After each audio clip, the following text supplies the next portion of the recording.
سلام و درود خدمت همه شما عزیزان. امیدوارم که جور و صحت و سلامت باشید. امروز با یک موضوع مهم و کاربردی در خدمت شما هستیم. اگر شما هم به دنبال این هستید که مقالات علمی، کتاب‌ها یا مونوگراف‌های خود را به صورت درست در نرم افزار ورد تنظیم بکنید، این ویدیو برای شما مفید واقع می‌شود. موضوع امروز ما تنظیمات صفحات و ایجاد سربرگ‌ها در فصل‌های جداگانه در نرم افزار ورد با سایز وزیری هست. خب دوستای عزیز، ابتدا باید نرم افزار ورد با سایز وزیری تنظیم بکنیم. میایم در اینجا یک نرم افزار ورد باز میکنیم. در قسمت پیج لیاوت میاییم. در اینجا روی گزینه سایز کلیک میکنیم و مور پیپر سایز هم کلیک میکنیم. میایم در قسمت پیپر. صفحه و A4 تنظیم هست. ما میخوایم که با سایز وزیری رو تغییر بدیم. میایم روی گزینه کاستوم سایز کلیک میکنیم. عرض و ارتفاع صفحه را تنظیم میکنیم. برای سایز وزیری عرض صفحه 6.6 اینچ یا 17 سانتی متر میاد و ارتفاع صفحه هم 9.4 اینچ یا 24 سانتی متر میاد. در اینجا صفحه ما از جنس اینچ تنظیم هست. ما میایم 6.6 را برای عرض صفحه انتخاب میکنم و برای ارتفاع صفحه 9.4 اینچ انتخاب میکنم. برای تنظیم حاشیه صفحه میایم این قسمت کلیک میکنیم. شما میتونید که به صورت دلخواه اندازه صفحه را کمتر یا زیادتر ابعادش در نظر بگیریم. ما برای سایز وزیری بالا و پایین و چپ صفحه را 0.8 اینچ که حدوداً 2 سانتی متر میشد در نظر گرفتیم. طرف راست صفحه را 1 سانتی متر یا میشد که ما 0.9 سانتی متر در نظر بگیریم، چون که یک اندازه اما شرش کتاب در نظر گرفته میشد و یا هم ممکن سنجاق باشد که به طرف راست صفحه باید در نظر گرفته شود و بالاخره اوکی میکنیم. صفحه ورد ما به سایز وزیری تنظیم شد. یا مونوگراف قاعده بر این است که اول پوش، دوم صفحه بسم الله الرحمن الرحیم، سوم صفحه تقریض ها و پیشگفتار الا شروع فصل اول به اساس حروف ابجد شماره میخورد. بعضی وقتا این سه صفحه اولی را شماره نمیزنیم. این صفحه چهارمی و بعد الا شروع فصل اول به اساس حروف ابجد شماره گذاری میکند که ما هم در این ویدیو سند خود را به اساس اینمی گفته ها تنظیم میکنیم. خب دوستای عزیز، قسمی قبلا یادآور شدیم. سه صفحه اوله که صفحه پوش است نوشته میکنیم که صفحه پوش کتاب. صفحه بعدی را هم میاریم صفحه بسم الله الرحمن الرحیم است.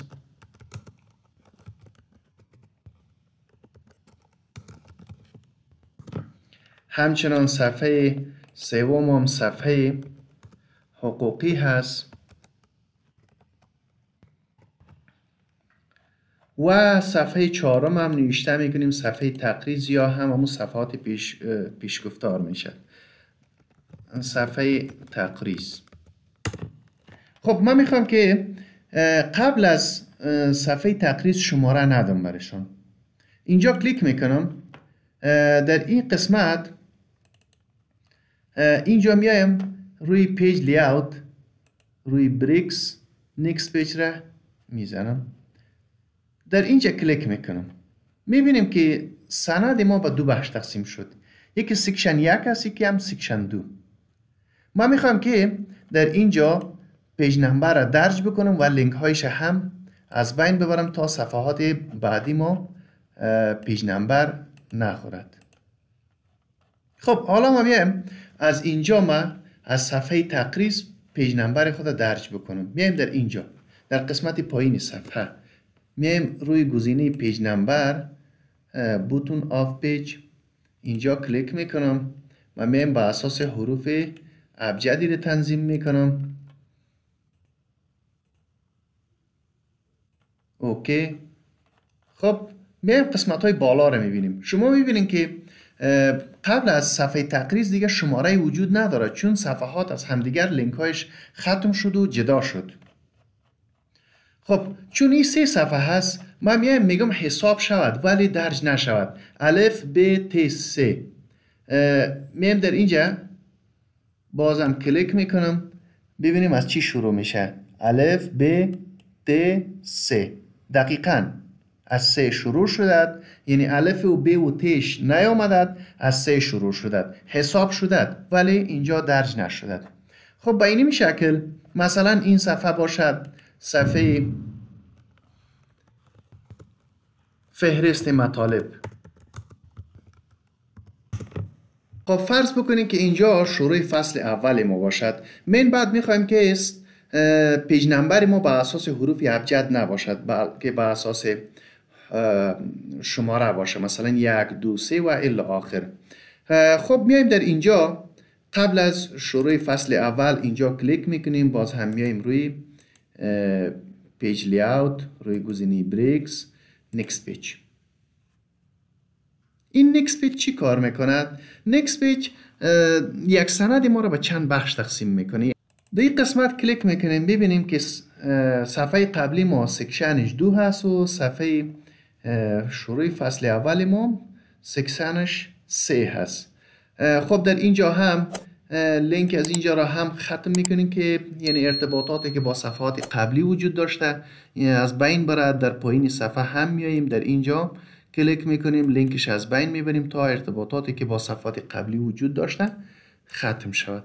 خب ما میخوایم که پیج نمبر خود دیگه به اساس حروف ابجد نباشه. میایم اینجا کلیک میکنیم، یا این رو از بین ببریم. اگر بخوایم که در بالای صفحه این پیج نمبر ایجاد بکنیم دیگه مجبور هستیم که حذف کنیم و بالاخره ببینیم که قبل از شروع فصل اول ما در اینجا میبینیم که به اساس حروف ابجد شماره خورده. اینجا را هم مینویسیم که همون فصل اول. ما میخوایم که یعنی صفحه فصل اول ما شماره نداشته باشد، بعد از یعنی پشت صفحه اول شماره داشته باشه. میایم در این قسمت باز هم میایم در اینجا یک نیکست پیج ایجاد میکنیم. نیکست پیج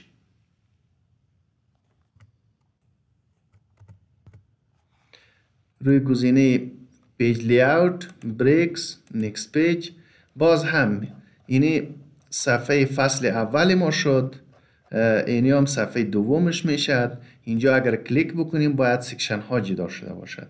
خب ما میخوایم که در اینجا در این قسمت باز هم پیج نمبر درج بکنیم. ما میخوایم که لینک این صفحه را با صفحه قبلی از بین ببرم. از بین بردیم، در پایین صفحه هم میاییم این را هم از بین میبریم.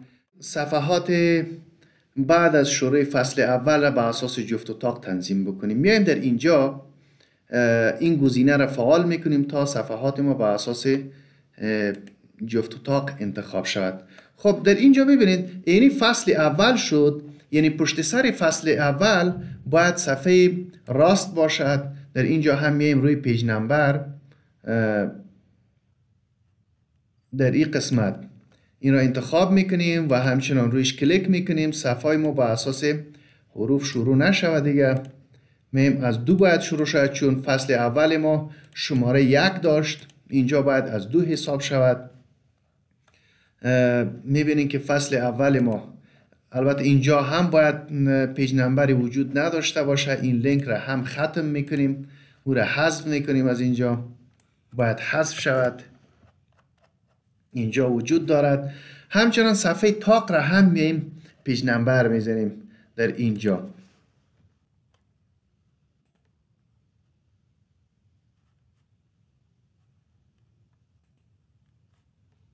صفحه 3 یکی به طرف راست، یکی هم به طرف چپ باید انتقال شود.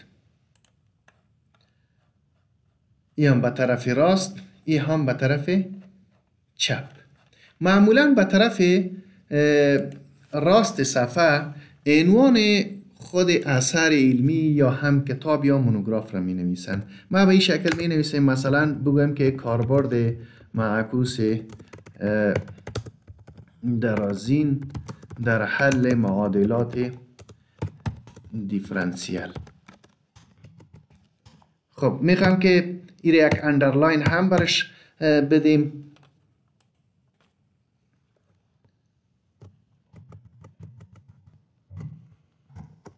از اینجا شروع کنیم سربرگ ما به این شکل تنظیم شود و الی آخر.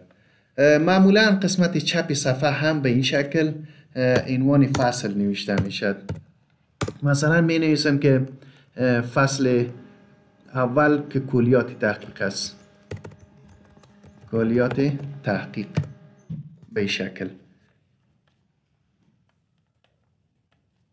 اینجا را هم که اندرلاین میگیریم الا آخر. شما ببینید که فصل اول ما با چه شکل تنظیم شد. فصل اول ببینید سربرگ ندارد، شماره صفحه هم ندارد ولی حساب شده. با طرف راست صفحه ببینید صفحه دوم عنوان خود کتاب هست و صفحه سوم هم عنوان فصل قرار گرفته است. به این شکل طبق مراحل انجام شده میتونیم که فصلهای بعدی را هم به این شکل ایجاد بکنیم تا بتانیم یک سند خوبتر، یک قالب بهتر را برای کتاب یا مونوگراف خود به صورت حرفه‌ای ایجاد بکنیم.